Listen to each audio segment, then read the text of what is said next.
It's Alabama week. Can the Badgers go down to Bryant-Denny and get the W? We got Brian Smith on. It's the BS report. Let's go.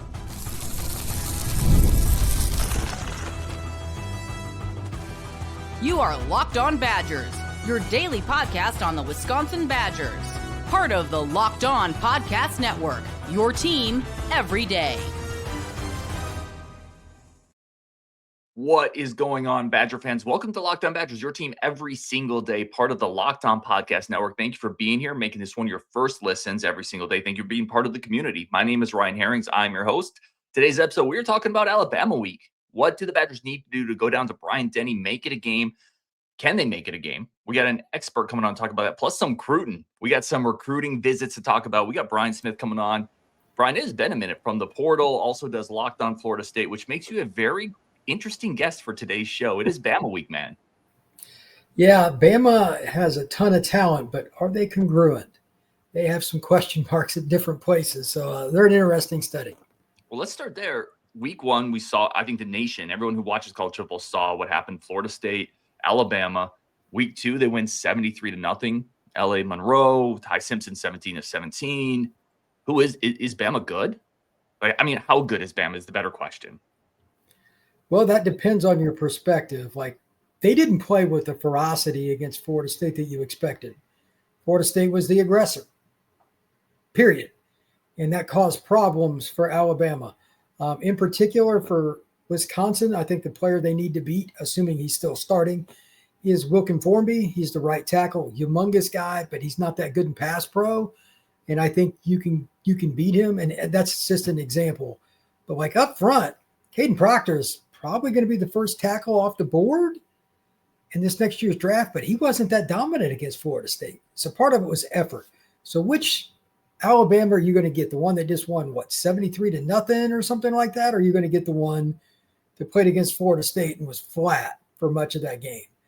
That's probably the biggest question. For their quarterback, by the way, he's a really difficult thing to figure out. Ty Simpson was okay against Florida State, but he was 17 for 17 against Louisiana Monroe. Now, I know it's a lowly opponent, but perfect score? That's pretty crazy. Ryan Williams, I don't think, is playing, so that will certainly benefit Wisconsin. Oh, well, I mean, that was kind of my next question. Obviously, he had concussion. He's in the protocol, missed last week. Thoughts? I mean, is the lean he's unlikely to come back this week against Wisconsin? With that kind of situation, the coaching staff doesn't get any say in it. So my guess is the doctor will tell him not to play.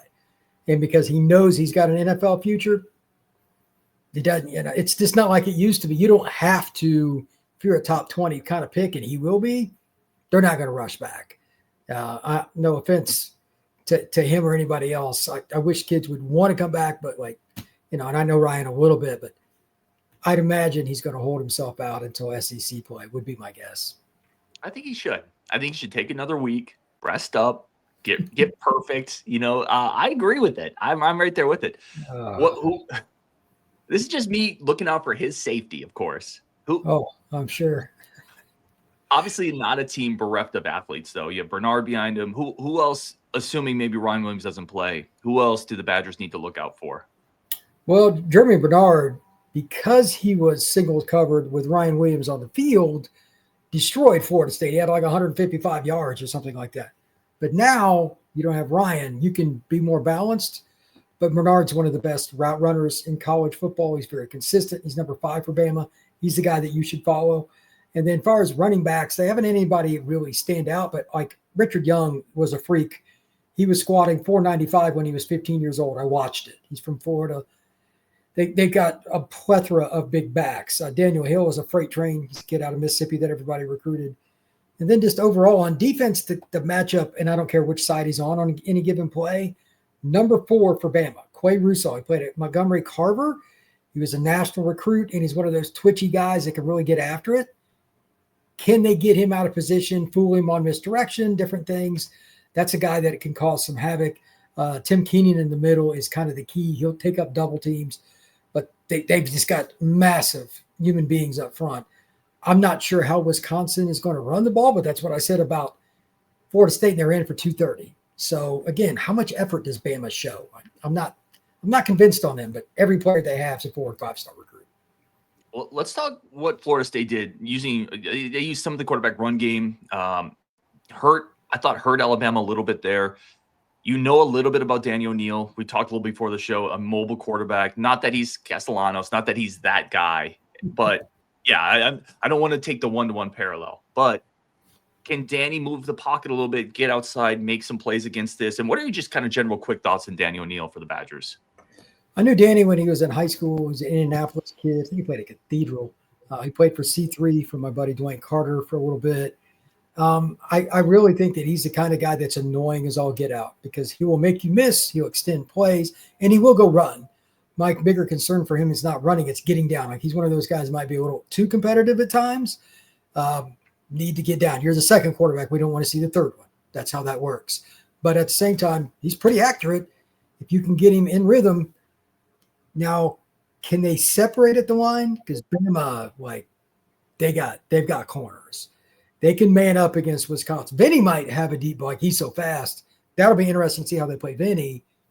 But I think they're going to walk up, put an eighth guy in the box or set, however you want to say it, seventh, and just challenge the young quarterback with different looks. Try to get a freebie interception here or there. And I think underneath they'll play a ton of man. It will come down to whether or not Wisconsin's receivers can get off man coverage. And it's the end all be all. And it's been the problem for Wisconsin forever. Against upper echelon teams, they can play that man coverage, put the extra guy in the box. That's rough. How did the Badgers go down there and bring an upset, keep it close? So here's what actually, let me rephrase that into a better way. The Badgers have struggled running the ball against teams that haven't been against Miami, Ohio, and Middle Tennessee State. The interior of the offensive line has been great. Their center's been hurt. They lost their left tackle before the season. They've been shuffling the line around. At the first half of last week's game, they were averaging 0.3 yards per carry. Can they win this game without a successful ground game? No. Okay. No chance in hell. They're not going to out-athlete Alabama outside the numbers. It's just not. Both the corners for Bama are going to play in the NFL. So I know that's a tall task, but whenever you lose your left tackle, I mean, that sucks. I remember seeing you put out a post about that. I'm like, oh, man. Yeah. I was just like, you can't do anything about that. And especially against this schedule, this year, with all that's on the line for the Badgers, I'm like, that is a horrific blow. But if they're struggling to run the ball against that defense, it'll be 3rd and 8 all day. I mean, that's not going to work. Quay Russaw will eat this weekend if that's the case. And especially if your left tackle is not up to form, they've got like 4 defensive ends that can rush the passer. So 3rd and 8 could be really, really ugly. The Badgers' defense has looked pretty good this year. Creating more havoc, getting more pressure on the quarterback. And last year they did none of that, so it was a low bar, but they look better there. You mentioned the right tackle. Could this be a game where the Badgers' defense keeps them in it, especially if Ryan Williams isn't there? Ty Simpson's a little inconsistent at this point, potentially early in the season. Can the Badgers' defense keep this close? And then you and I both have watched enough football. Close games can get weird. They can get funky. Oh, yeah, because I don't think Bama will take Wisconsin seriously. I really don't. That's one of the reasons they got smoked by Florida State. They read their own press clippings. Wisconsin, they struggled with Middle Tennessee or whatever. Coaches will be yelling at them all week. But do they listen to that? Probably not. They know what Wisconsin's win total is and stuff like that. All these kids know that stuff. If they can play well early and get a lead, 7-0, 10-0, then anything's possible. Got to win the first quarter. You have to make Ty Simpson throw because they want him to throw because they're behind, not because they want him to throw. You're up by 10 and you're running play action to Jeremy Bernard. That is no bueno. You need the ability to dictate to him, not the other way around. When they're balanced with that offensive line, that's probably not going to work well. You've got to get a lead early. So the defense, I think Formby somebody they can take advantage of. And I'll just ask you, are they going to blitz much? You think they're just going to rush 4, drop 7? Because I don't think that's going to work if that's the case. Yeah, I think they're going to blitz. They've been pretty aggressive this year, sending corners, linebackers, stunts. Yeah, that's probably the plan. Ty did not do well. Florida State's defense is super, super complex, and they executed it pretty well. But he looked like in the second half, like he'd lost his head. He was just running around back there looking for it. You got to get him off his spot. Again, he was 17 for 17 in this last game. Louisiana Monroe doesn't have anybody that's going to beat, Caden Proctor. No, shocker. If he's comfortable in the pocket, he will pick you apart. But if he has to move, he's not very good. There's no in between. So he's a little better athlete than you might think. He'll go get you 5 to 10 yards. He can be frustrating, but I'd rather him run than throw on rhythm. When Ty throws on rhythm, he's pretty darn accurate. Last question here for people who haven't been there. I know there's Badger fans going down to Bryant-Denny. How tough is that environment? Certainly, it's tough because Bama's been great. But I'll give an example of Michigan. People think the Big House is a really tough environment. It's not the loudest place, even though you would think it's great. What is that environment actually like at Bryant-Denny? Bryant-Denny is a stadium where it's not on top of you. It's not the toughest SEC stadium by a mile. It's somewhere in the middle. Because there are certain stadiums it's just louder, the stands are closer, the way the angles are, etc. It's big. It's got the most suites in there. They make the most money out of it. It's more corporate, more NFL style. So it'll be loud, but it's not going to be any like Tennessee's insane. Florida and LSU are insane. A&M is insane. They're not in that stratosphere. They're not. Oh, great context. All right, we're going to take a quick second. Friends of the show, we're going to come back with Brian Smith and talk some Cruton. A couple really interesting prospects the Badgers are in on. That's coming up next. Locked On Badgers first. Friends from our new coming back, 5 Hour Energy. It's time to fuel up and turn it up with 5 Hour Energy Transfusion. Grape, ginger, and lime flavored shot brings the iconic taste of a golf course favorite to a non-alcoholic boost. Sometimes you need that when you're trying to turn 9 into 18. You're out the course. It's maybe a little sunny. You need to get a little bit of an extra boost. Whether you're out there in a corporate event, you're out there with friends, you're out there trying to impress the in-laws, might need a little bit of boost. And that's what 5 Hour Energy Transfusion can give you. Right now, golf is all about the good times with good people, good flavors. The grape ginger lime flavor, the 5 Hour Energy Transfusion gives you the best parts of your clubhouse to go with our clubhouse go to without leaving the course or chasing down that bev cart that's not always there. Amp up your fun even more. Buy, snap, and enter for a chance to win a dream golf trip for 2 to any golf tournament in the USA. Tee up that trip. 5hewin.com for full rules and entry. No purchase necessary. Excludes the Masters tournament. Ends October 31st, 2025. Today's episode also brought to you by our great friends over at FanDuel. Football is back. The NFL is back. College football is back. What a time. I mean, FanDuel is the official sportsbook of the Locked On podcast for a reason. Futures, parlays, teasers, spreads. The FanDuel line on the Wisconsin-Bama game is Bama minus 20.5 with a 47.5 over-under. Interesting. If you think this Badgers defense is going to come to play, if you think Wisconsin might struggle running the ball, that under might look interesting over there. Head over to FanDuel.com. Futures, parlays, teaser spreads. Quick payouts, the easiest place to get in on the action. Right now, download FanDuel app by visiting FanDuel.com to get started. $5 bet gets you $300 in bonus bets to use across the app. That's FanDuel.com to place your first $5 bet. Today's episode also brought to you by my personal favorite ticketing platform, Game Time. I've used this to get tickets to college football games, to Major League Baseball games. And the best part about it is it's quick, it's fast. You get the tickets emailed to you before you sit down. You see pictures of the seats, so you know exactly how close you are to the bathroom, the vendors, the field, see the sight lines. You're never going to get a bad seat or a bad price over on Game Time. Right now, download the Game Time app. Take the stress out of buying tickets. Download Game Time app. Use code LOCKEDONCollege for $20 off your first purchase. Terms to apply. Again, that's promo code LOCKEDCOLLECG for $20 off. Swipe, tap, ticket, go. Download Game Time today. All right, Brian, let's talk some recruiting. One of the reasons I actually had someone reach out and ask when you'd be back on the show. And I was like, I don't know, when the Badgers get a commit. It's been a minute. They haven't landed anybody. But there are a couple interesting pieces coming up here. I want to start with Donovan Dunmore.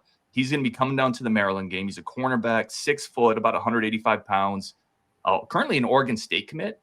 Nice length. He's a 10.57 guy. What'd you think of Donovan Dunmore? Very physical. Plays downhill. Usually when I see track times listed like that, they're more finesse guys. He was pretty good at mixing it up, like to get in there and move around and beat up on people.